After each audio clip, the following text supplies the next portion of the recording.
जय सिया राम। जय श्री राम, जय श्री राम, जय श्री राम। समस्त दर्शकों को मैं इंद्रभूषण सिंह राजपूत अपनी तरफ से जय श्री राम बोलता हूँ। और उसके बाद भारत माता की जय। अमर रहे हमारा देश। समर्थ भारत बने, समृद्ध भारत बने, ऐसी ही हम कामना करते हैं। हमारा सिर्फ सपना समर्थ भारत बने अपना। समर्थ हो, समृद्ध हो, और यही कामना हम सब देशवासी करते हैं। और मेरे ख्याल से इतना ही प्यार मेरे देश का हर व्यक्ति अपने देश से करता होगा, क्योंकि ये देश बहुत प्यारा है। और इतने प्यारे देश में सौभाग्यशाली व्यक्तियों का जन्म होता है। हम बहुत सौभाग्यशाली हैं जो कि हमारा जन्म इस भारत भूमि पर हुआ है, क्योंकि यह पुण्य भूमि प्रसिद्ध है। यह पुण्य भूमि प्रसिद्ध है और इसके निवासी आर्य हैं। यह पुण्य भूमि प्रसिद्ध है, इसके निवासी आर्य हैं। और विद्या कला कौशल सभी के जो प्रथम आचार्य हैं। विद्या कला कौशल सभी के जो प्रथम आचार्य हैं। तो भारत एक ऐसा देश जो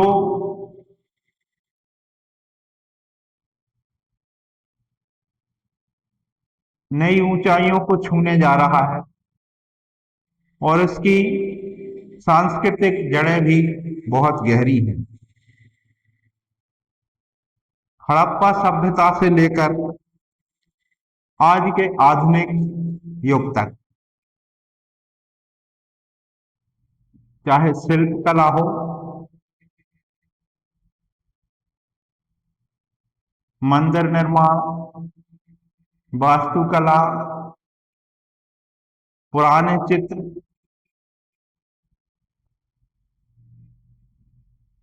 आदिकालीन गुफाओं में मिले चित्र,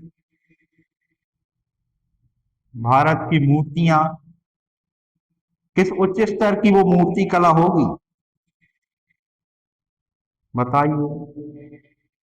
खजुराहो मंदिर की मूर्ति कला, अजंता एलोरा की मूर्ति कला। तो इतने समृद्धशाली देश में, और ये तो राम राज्य वाला देश है। राम राज्य में भी लोकतंत्र हुआ करता था, और लोकतंत्र की जड़ें इस देश में बहुत गहरी हैं। भगवान राम ने खुद अपने मुंह से श्री रामचरितमानस में ये कहा है कि राजा से डरने की जरूरत नहीं है। राजा से डरने की जरूरत नहीं है। अगर कहीं भी उसको आप गलत पाते हो तो आप उसको बरज सकते हो, मना कर सकते हो कि आप यहाँ पर गलत हो।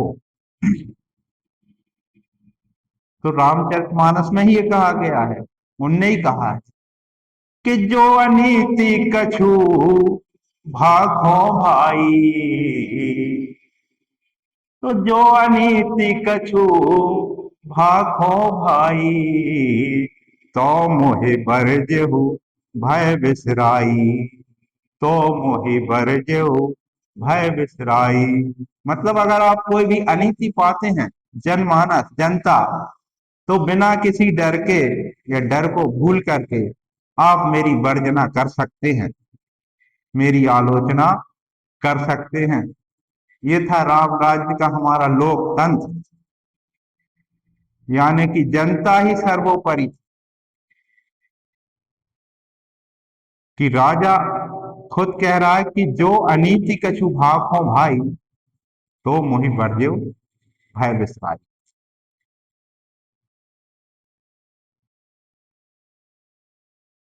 तो इसी तरह लोकतंत्र इस देश के लिए कोई नई बात नहीं है। पहले भी यहाँ लोकतंत्र फला फूला है, और आदिकाल से उस समय जनपद काल में भी सभाएं ये हुआ करती थी, और एक समितियों से निर्णय लेने के बाद ही कोई वो होता था।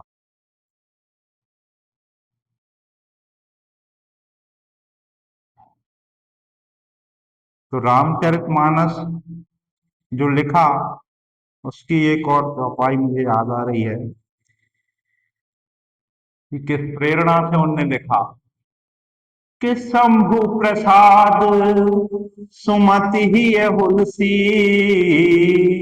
शंभु प्रसाद सुमति ही है हुलसी, रामचरित मानस कवि तुलसी, रामचरित मानस कवि तुलसी, रामचरित मानस कवि तुलसी। तो इस तरह से तुलसीदास जी ने रामचरितमानस की रचना की, और राम राज्य का बड़ा ही सुंदर वर्णन उसमें उन्होंने किया है। तो उसी राम राज्य की संकल्पना को पूरा करने के लिए, आगे बढ़ने के लिए,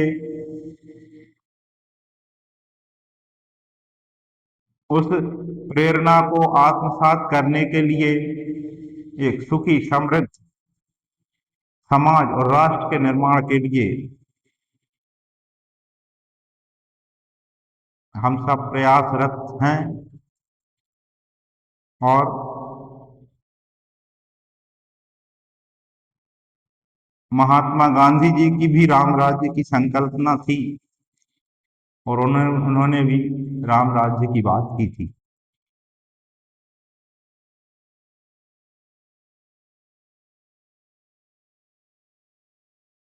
तो इस तरह से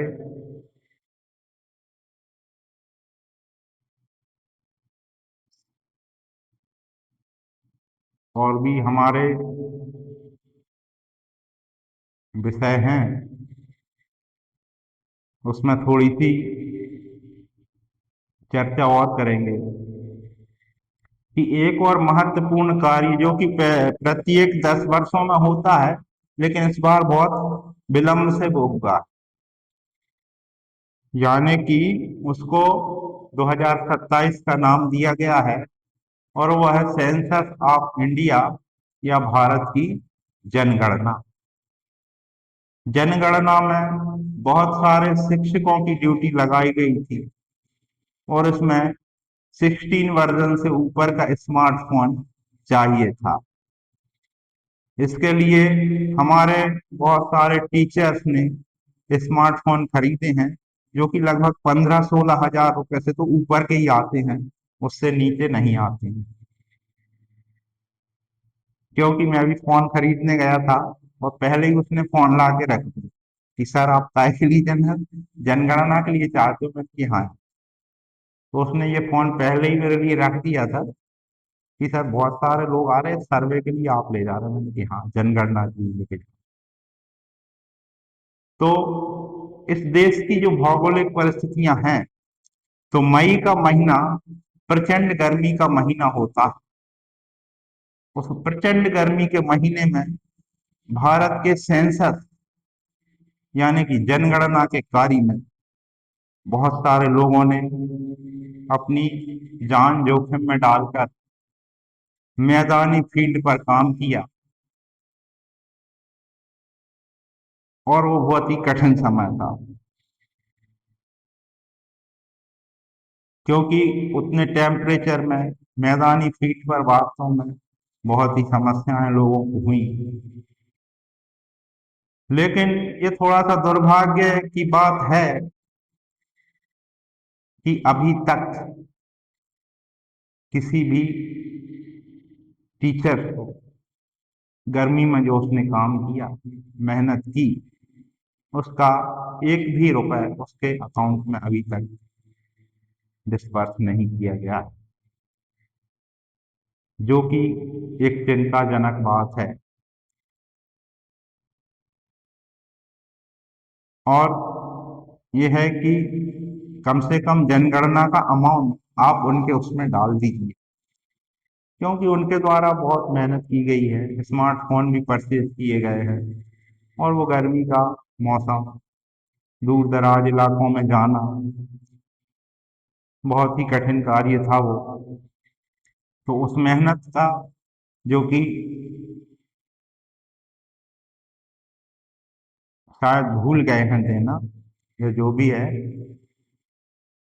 लेकिन इसका भुगतान टाइम पे होना चाहिए। और उन टीचर्स को उनकी मेहनत का जो फल है वो जरूर मिलना ही चाहिए, क्योंकि स्मार्टफोन उन्होंने परचेज किए, उन्हें पैसे देना है।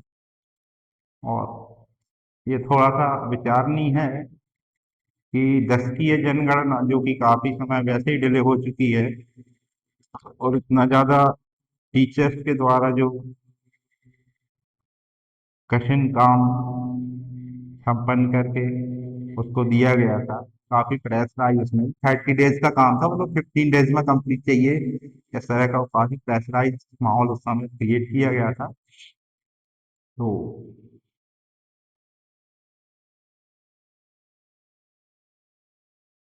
विनम्र निवेदन, समस्त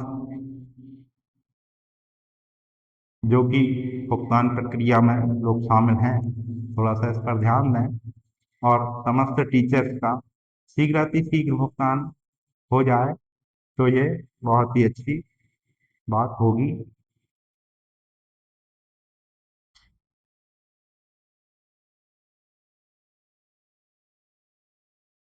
ये भी एक अच्छा मूव होगा।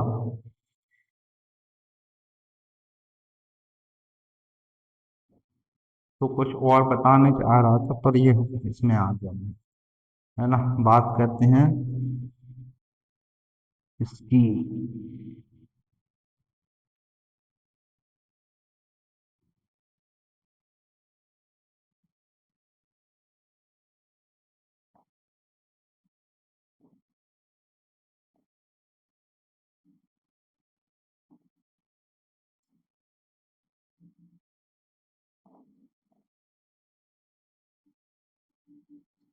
कामायनी की बात कर लेते हैं फिर से।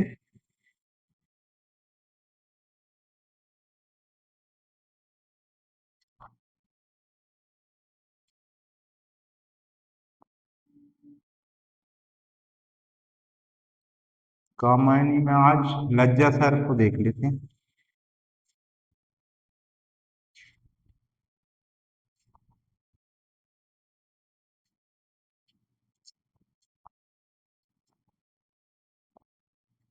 लज्जा सर को आज अपन पढ़ लेते हैं, कामायनी का।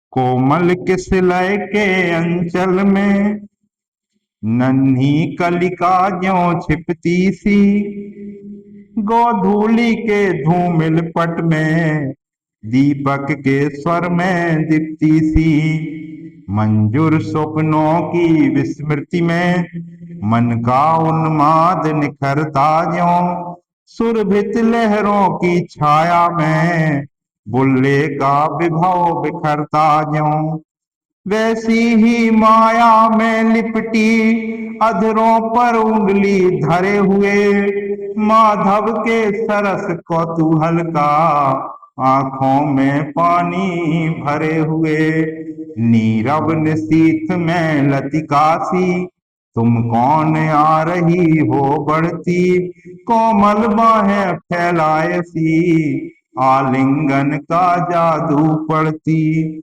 कोमल बाहें फैलाए सी आलिंगन का जादू पड़ती, किनेन्द्र जाल के फूलों से लेकर सुहाग कण राग भरे, सिर नीचा हो गूंथ रही माला जिससे कि मधुधार ढरे, पुलकित कदम्ब की माला सी पहना देती हो अंतर में, झुक जाती है मन की डाली अपनी फल भरता के डर में, झुक जाती है मन की डाली अपनी फल भरता के डर में, वरदान सदृश हो डाल रही नीली किरणों से बना हुआ यह अंचल कितना हल्का सा, कितने सौरभ से सना हुआ। सब अंग मोम से बनते हैं, कोमलता में बल खाती हूँ। मैं सिमट रही सी अपने में, परिहास गीत सुन पाती हूँ। मैं सिमट रही सी अपने में, परिहास गीत सुन पाती हूँ। स्मित बन जाती है तरल हंसी, नैनों में भर कर बाकपना। प्रत्यक्ष देखती हूँ सब जो, वह बनता जाता है सपना। मेरे सपनों में कलरव का संसार आंख जब खोल रहा, अनुराग समीरों का तिरता था इतराता सा डोल रहा। अभिलाषा अपने यौवन में उठती उस सुख के स्वागत को। अभिलाषा अपने यौवन में उठती उस सुख के स्वागत को। जीवन भर केवल वैभव से सत्कृत करती दूरागत को। किरणों का रज्जु समेट लिया, किरणों का रज्जु समेट लिया, जिसका अवलंबन ले चढ़ती। रस के निर्झर में धंसकर मैं आनंद शिखर के प्रति बढ़ती। छूने में हिचक, देखने में पलकें आंखों पर झुकती हैं। कल रब परिहास भरी गूंजे अधरों तक आकर रुकती हैं। कल रब परिहास भरी गूंजे अधरों तक आकर रुकती हैं। संकेत कर रही रोमाली चुपचाप बरजती खड़ी रही। भाषा बन भौहों की काली रेखा सी भ्रम में पड़ी रही। तुम कौन हृदय की परवसता, तुम कौन हृदय की परवसता, सारी स्वतंत्रता छीन रही। स्वच्छंद सुमन जो खिले रहे, जीवन वन से हो बीन रही।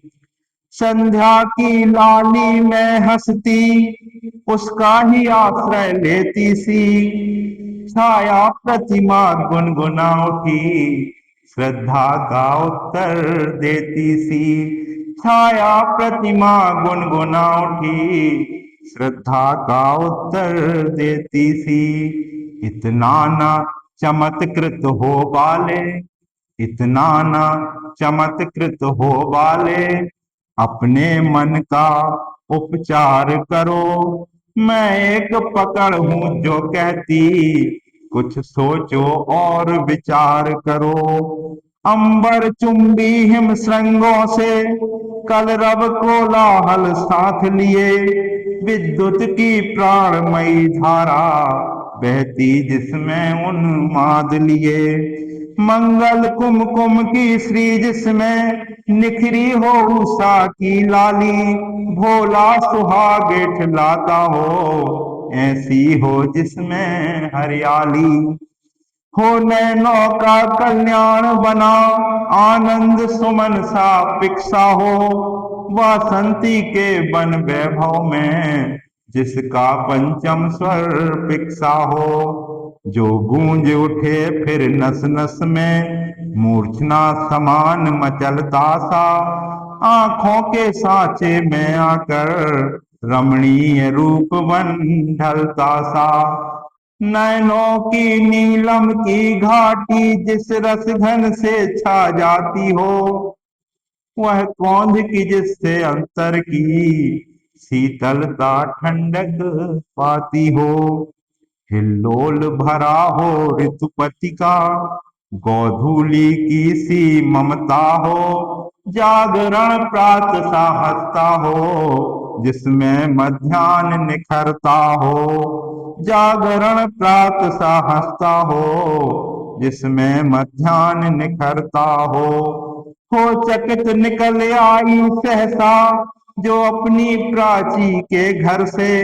उस नवल चंद्रिका सा बिछले जो मानस की लहरों पर से, फूलों की कोमल पंखुड़ियां बिखरें जिसके अभिनंदन में, मकरंद मिलाती हूँ अपना स्वागत के कुमकुम चंदन में। कोमल किसलय मरमर्रों से जिसका जय घेष सुनाते हो, जिसमें सुख दुख मिलकर मन के उत्सव आनंद मनाते हो। उज्ज्वल वरदान चेतना का, उज्ज्वल वरदान चेतना का, सौंदर्य जिसे सब कहते हैं, जिसमें अनंत अभिलाषा के सपने सब जगते रहते हैं। मैं उसी चपल की धात्री हूँ, गौरव महिमा सिखलाती हूँ, ठोकर जो लगने वाली है जो उसको धीरे से समझाती हूँ। मैं देव सृष्टि की रति रानी, मैं देव सृष्टि की रति रानी, निज पंचबाण से वंचित हो बन आवर जना मूर्ति दीना, अपनी अतृप्ति सी संचित हो बन आवर जना मूर्ति दीना, अपनी अतृप्ति सी संचित हो। अवशिष्ट रह गई अनुभव में अपनी अतीत सफलता सी, लीला विलास की खेद भरी अवसादमयी श्रम दलिता सी।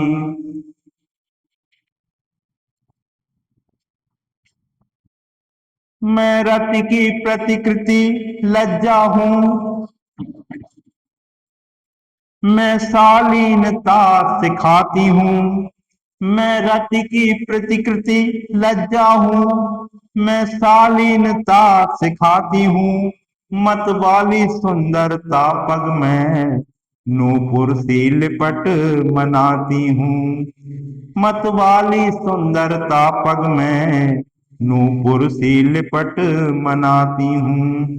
लाली बन सरल कपोलों में, आंखों में अंजन सी लगती, कुंचित अलकों सी घुंघराली मन की मरोड़ बन कर जगती। चंचल किशोर सुंदरता की मैं करती रहती रखवाली, मैं वह हल्की सी मसलन हूँ जो बनती कानों की लाली। हाँ ठीक, परंतु बताओगी, हाँ ठीक, परंतु बताओगी मेरे जीवन का पथ क्या है। इस निबिड़ निशा में संस्कृति में आलोकमयी रेखा क्या है। इस निबिड़ निशा में संस्कृति में आलोकमयी रेखा क्या है। यह आज समझ तो पाई हूँ मैं दुर्बलता मैं नारी हूँ, अवयव की कोमल सुंदरता लेकर मैं सबसे हारी हूँ। अवयव की कोमल सुंदरता लेकर मैं सबसे हारी हूँ। पर मन भी क्यों इतना ढीला अपने ही होता जाता है, पर मन भी क्यों इतना ढीला अपने ही होता जाता है। घन श्याम खंड सी आंखों में क्यों सहसा जल भर आता है। घन श्याम खंड सी आंखों में क्यों सहसा जल भर आता है। सर्वस्व समर्पण करने की विश्वास महातरु छाया में, चुपचाप पड़ी रहने की क्यों ममता जगती है माया में। छाया पथ में तारक द्वित सी झिलमिल करने की मधुलीला, अभिनय करती क्यों इस मन में कोमल निरीहता श्रमशीला। निस्संबल होकर तिरती हूँ इस मानस की गहराई में, चाहती नहीं जागरण कभी इस सपने की सुघराई में। नारी जीवन का चित्र यही, क्या विकल रंग भर देती हो, अस्फुट रेखा की सीमा में आकार कला को देती हो। रुकती हूँ और ठहरती हूँ, पर सोच विचार न कर सकती, पगली सी कोई अंतर में बैठी जैसे अनुदिन बकती। मैं जब भी तोलने का करती, उपचार स्वयं तुल जाती हूँ, भुजलता फंसा कर नर्तर से झूले सी झोंके खाती हूँ। इस अर्पण में कुछ और नहीं, केवल उत्सर्ग छलकता है। मैं दे दूं सब फिर कुछ ना लूं, इतना ही सरल झलकता है। क्या कहती हो ठहरो नारी, संकल्प अश्रुजल से अपने। क्या कहती हो ठहरो नारी, संकल्प अश्रुजल से अपने। तुम दान कर चुकी पहले ही जीवन के सोने से सपने। तुम दान कर चुकी पहले ही जीवन के सोने से सपने। नारी तुम केवल श्रद्धा हो, नारी तुम केवल श्रद्धा हो, विश्वास रजत नग पग तल में पीयूष स्रोत सी बहा करो, जीवन के सुंदर समतल में पीयूष स्रोत सी बहा करो, जीवन के सुंदर समतल में। देवों की विजय दानवों की हारों का होता युद्ध रहा, देवों की विजय दानवों की हारों का होता युद्ध रहा। संघर्ष सदा और अंतर में जीवित रह नित्य निरुद्ध रहा। संघर्ष सदा और अंतर में जीवित रह नित्य निरुद्ध रहा। आंसू से भीगे अंचल पर, आंसू से भीगे अंचल पर मन का सब कुछ रखना होगा। तुमको अपनी स्मित रेखा से यह संधि पत्र लिखना होगा। तुमको अपनी स्मित रेखा से यह संधि पत्र लिखना होगा, यह संधि पत्र लिखना होगा, यह संधि पत्र लिखना होगा।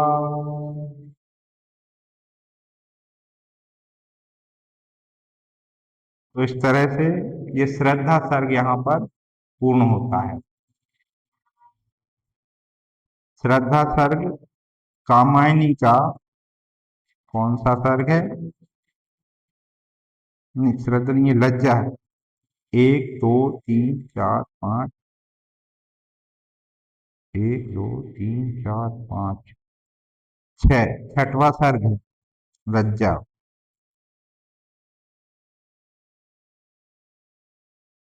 और नौवां सर्ग है इड़ा। तो इस तरह से ये पूरा होता है यहाँ पे।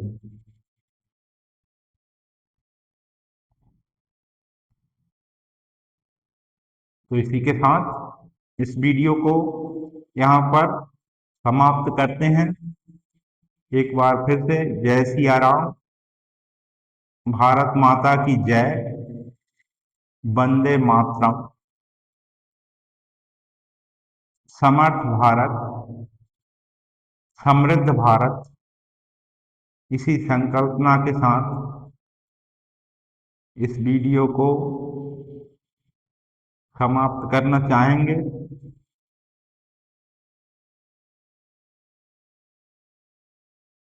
और अगर आप लोग बताना चाहें तो एक दोहा मैं आप लोगों के लिए छोड़ जाता हूँ कि यह दोहा हिंदी साहित्य के किस किताब से लिया गया है, उसके राइटर कौन है। दोहा सुन लीजिए। तो कागा सब तन खाइयो,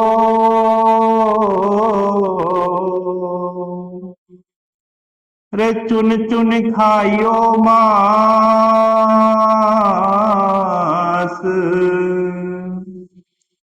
पर जे दो नैना मति खाइयो, इनमें पिया दरस की आस। ये किस किताब से लिया गया है, ये दोहा आपको बताना है। हिंदी साहित्य लिटरेचर वाले होंगे उनको बताना है। अगर कमेंट करके बता देंगे तो बड़ी अच्छी बात हो। तो नमस्कार, जय हिंद, जय भारत, भारत माता की जय। जय जवान, जय किसान, जय विज्ञान। एक बार फिर से जय सिया राम, जय सिया राम, जय सिया राम।